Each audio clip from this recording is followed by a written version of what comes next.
message right now. Barbara, I mean it. you're playing into their hands. Let me speak to them, okay? In the name of God, how much more are we supposed to take? Take from what? From you people. I mean, you people. You sound like I'm a dog or something. As we forgive those who trespass against us, and lead us not into temptation, but deliver us from evil. Amen. We want freedom! We want freedom! We want freedom! We want freedom! We want freedom! We want freedom! We want freedom!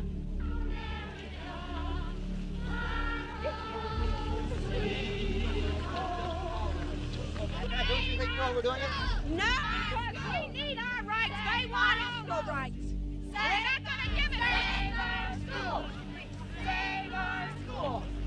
And they don't have enough gumption to turn around and tell that Supreme Court to rule on the laws of the land rather than to mess with our children and ruin our education and put our country down. You kidding me? Now, there were appointed officials, and we'll impeach every one of them if we have to get this country back where it belongs. Maybe by the time somebody do something, now all of a sudden the tide is turning a little bit. You see how things feel now. You all come upset, huh? You're all upset. Say somebody taking your rights away. We want no trouble. We don't condemn these black people. They are human beings too. We understand that, but we want our school. And we're going to get it if we have to go to Washington to get it. We are doing what they have done many, many times. Now, is that wrong, people of this world today? Is it wrong that we stand up for a change? For the first time, we are standing up for our rights. What is wrong about that? And why did he have to come over here? To order us to do what they want us to do. Now,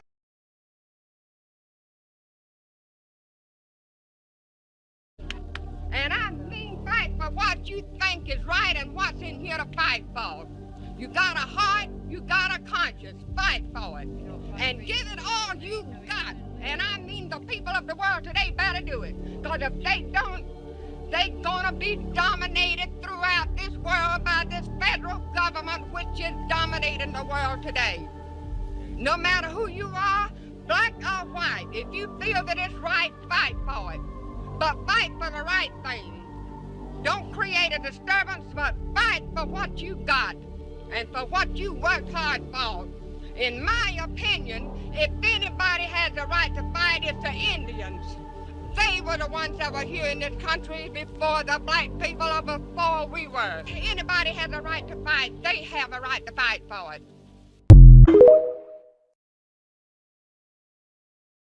A white man approaches a group of black kids with a gun because they are promoting their business. Just listen until the end. Black people specifically, teach your kids that they're black and stop shying away from it. And this doesn't mean make your kid a victim. Teach them that they're black. Teach them that their skin color will be targeted, because it is not about degenerate behavior. It's not about ghetto culture. These black kids are in a suburban area, dressed nice, quarter zips, very respectful. Yes, sir, no, sir. This white man wanted to take one of their lives. This white man hoped and prayed that one of them will make an action, will run off, will say something disrespectful, will say something aggressive. He did not stop. He even, when he did not get a reaction, he then said, oh, it's about your attitude, your attitude. They didn't even have an attitude. But he already made it in his mind that they were going to have an attitude, with him approaching them with a gun. And then as he tells them that he didn't want to be bothered, he says, why didn't you approach my house, my car? Why didn't you approach me? He wanted a reason to be racist to them, and when they skipped over him, he was not satisfied, because racism is their culture. How come you're all going door to door? Why you pick on random houses? Because there's some people without cars. Some people with cars, like some people don't have cars, some people do have cars, and our specific service is cleaning cars, mobile detailing. We take it to them rather than having to go to a shop. Okay, my car's right there. You walk right by me. Why didn't you stop and ask me? Because we started on the end of the neighborhood, and we're coming around. We're just checking it out. That's the only reason why I didn't go upstairs either, sir. I was actually just checking out. The window cleaning. I was just checking out the garage. I can tell you're checking out the homes. I want to know why. I can tell you. Can you please put that away? If you want to we're not nobody. You got the wrong We're not. Got me? Everybody starts at 0, and your attitude makes you go up. How did white people build the system that created racism? Great question. Let's break this down.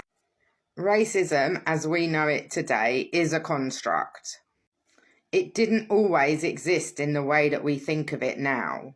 It was developed to justify one thing: power. During European colonial expansion from the 15th century onward, white European powers needed an excuse to justify things like slavery, genocide, expansion, extraction, land theft, and exploitation. So they created a hierarchy: white at the top, everyone else below. This was then written into science, law, education, and obviously religion. It was then used to justify slavery, genocides, and the building of empires on stolen land. So that's what I mean when I say white people built the system. It doesn't mean that white people are responsible for what happened 400 years ago, but it does mean the system was built to benefit whiteness. And that benefit is still showing up strong in who gets access, who gets protected, and who gets punished. So if white people built the system, we white people certainly have a role to play in dismantling it. That's not blame, it's accountability and responsibility. I'm the anti-racist mum, and if you're ready to unlearn your social conditioning, hit the link in my bio for low-cost resources that will help you do just that. And keep following me for more uncomfortable truths. White people are now realizing that they literally created a system that is literally destroying them. They are now realizing that they are the problem of the society. In today's video, we are going to be exploring more of that because I have a lot of videos for you guys to catch up on. I want to say welcome back to the channel. My name is Sonia. Subscribe, like, comment, and share. Credit to the original creators of every single clips and stitches we have in our today's episode. And I want to say a very big thank you to every single one of you liking, commenting, sharing, dropping super thanks.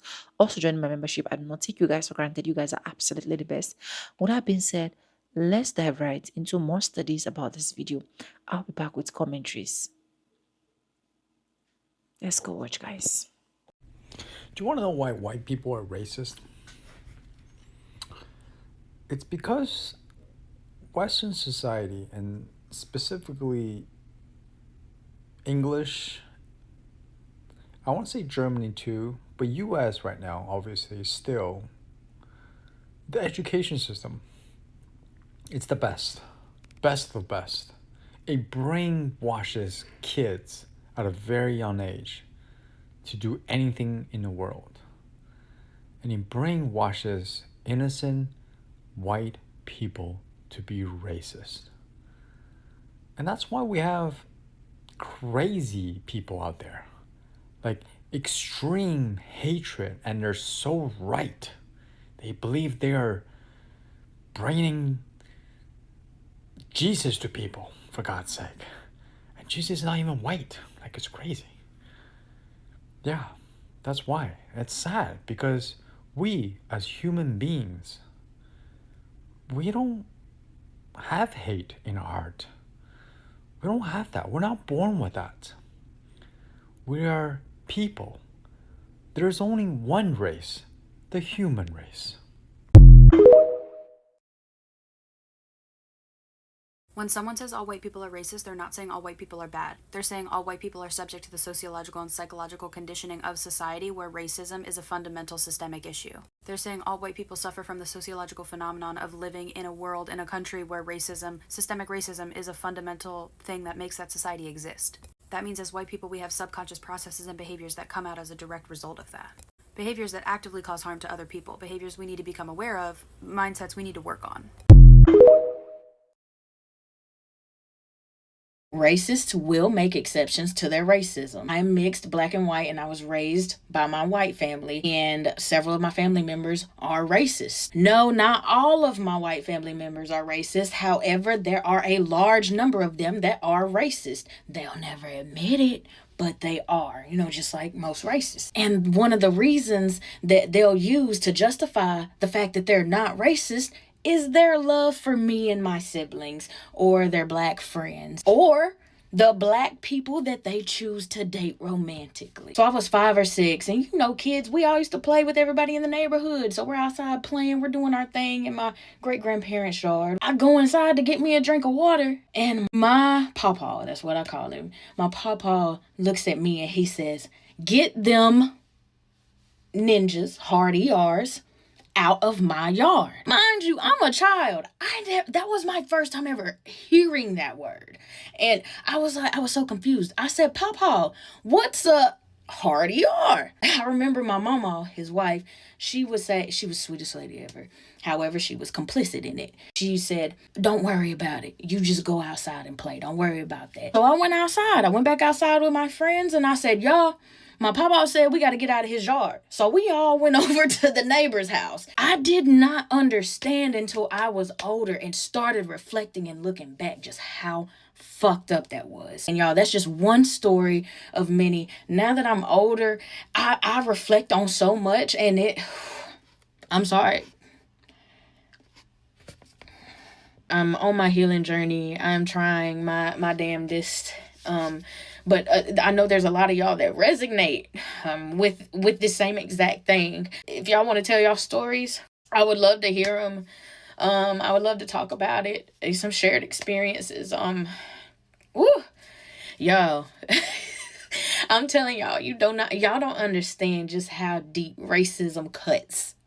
Especially from people who love you and make you exceptions to their hatred. And I'm having the toughest time as an adult navigating that side of my family. I will be discussing this topic a lot more because it is time for me to heal from some shit. And I have stayed quiet on it for so long because I did not want those people who claim to love me unconditionally to feel any type of way. And you know what? It's my fucking truth. It's my truth, my lived experiences.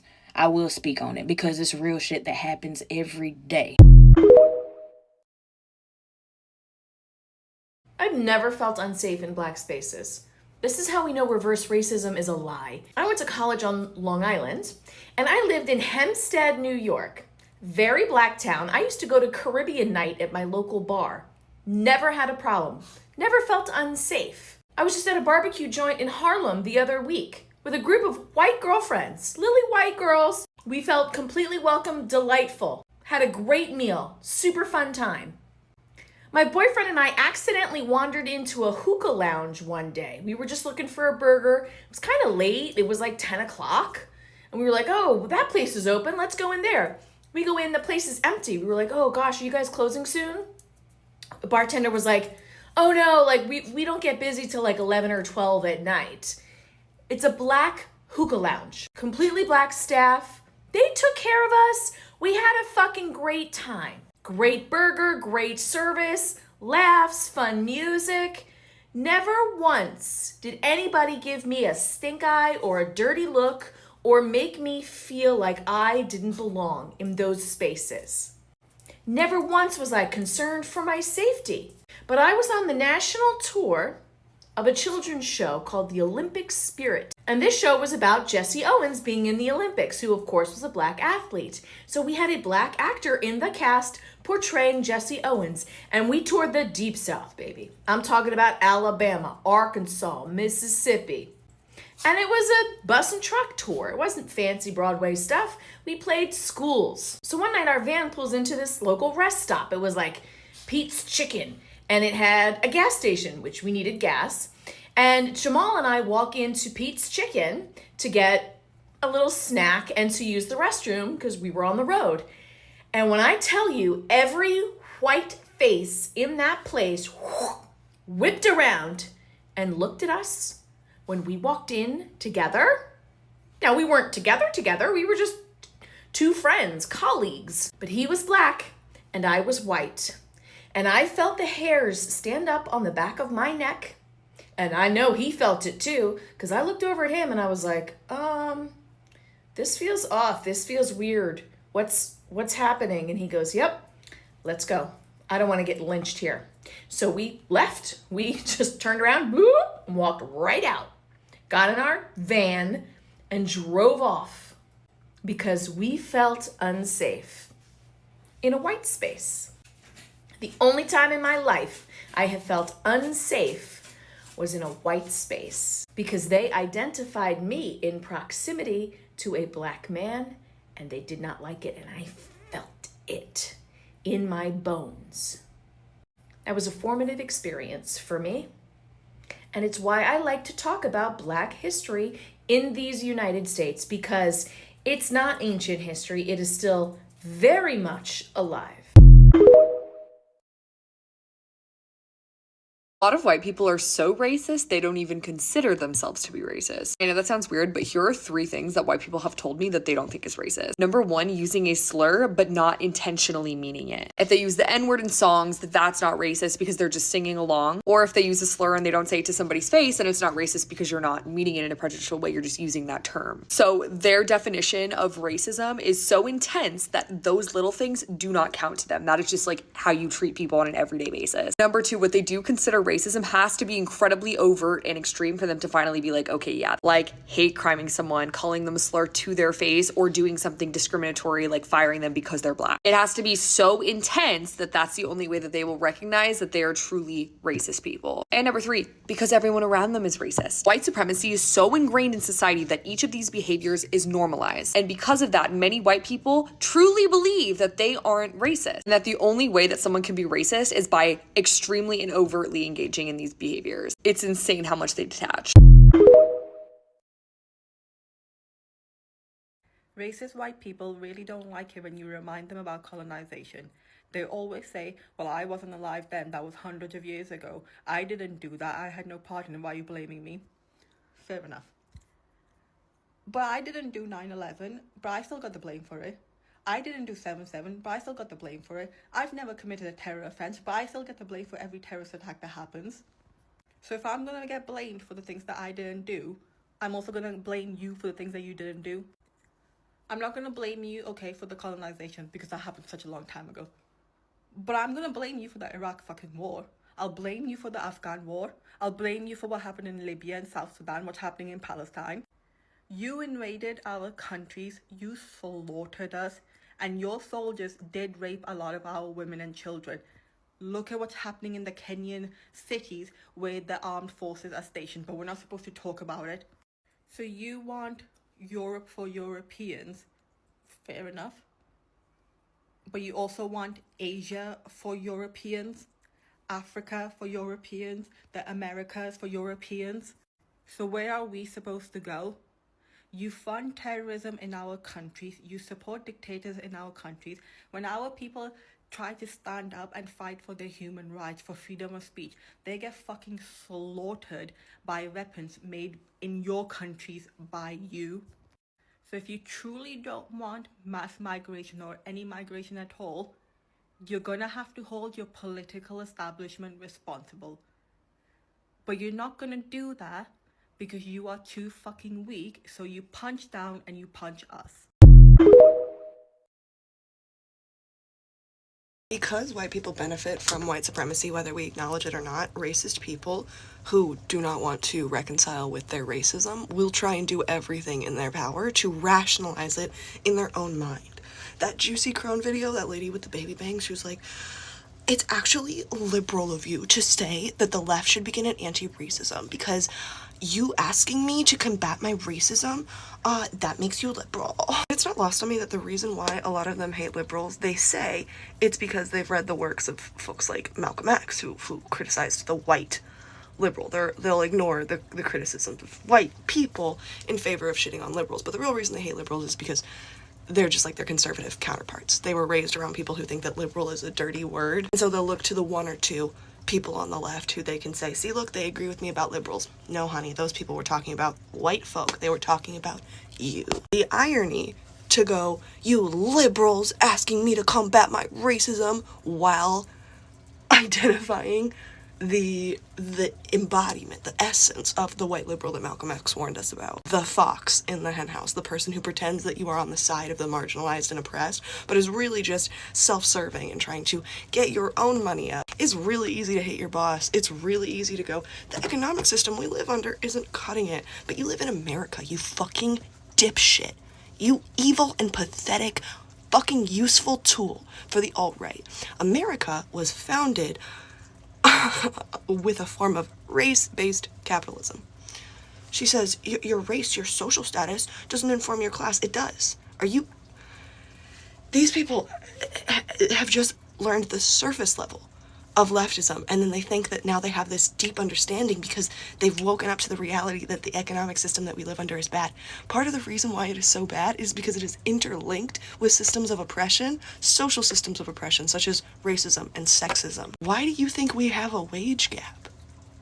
It's because people's race and people's gender affect the way that they are treated throughout society.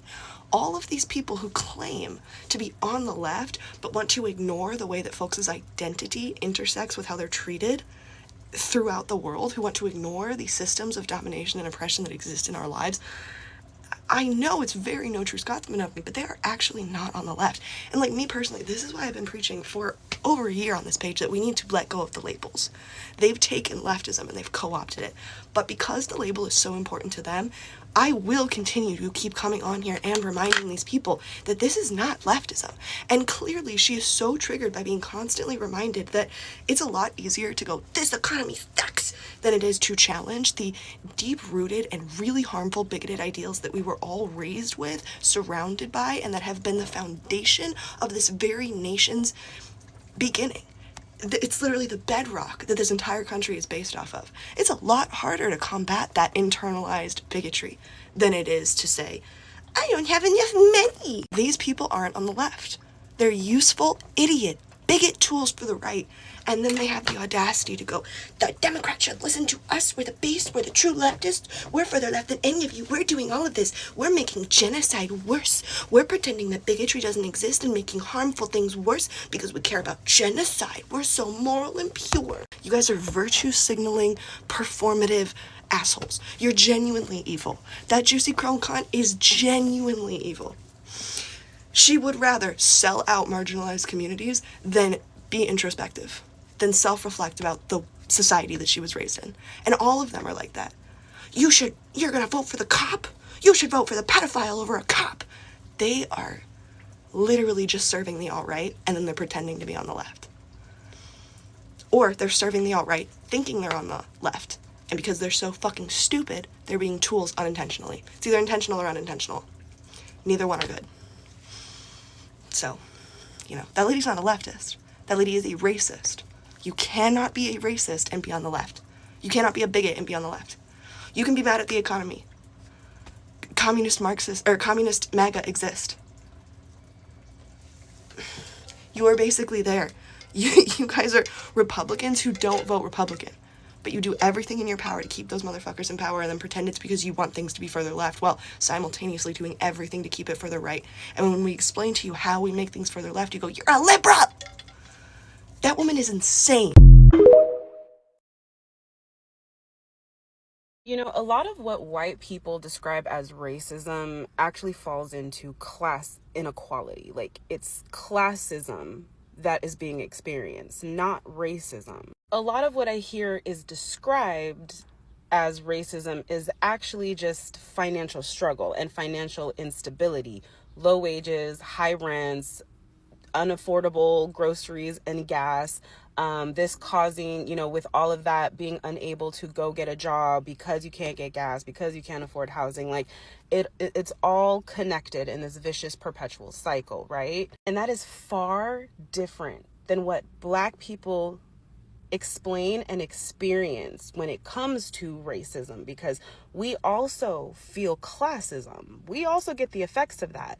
But then there's the added layer of discrimination, aka racism, based off of our race. So a white impoverished person will easily have more privilege than a Black or brown impoverished person, based off of principle alone, based off of being born into a system already white. And the favorite line is like, well, white people struggle too. And we never said that y'all don't struggle. We understand that it's hard. We are also living that. But there's also the added layer of just walking outside, hoping that we look right, our hair is kept, we don't look threatening, while we walk into a store.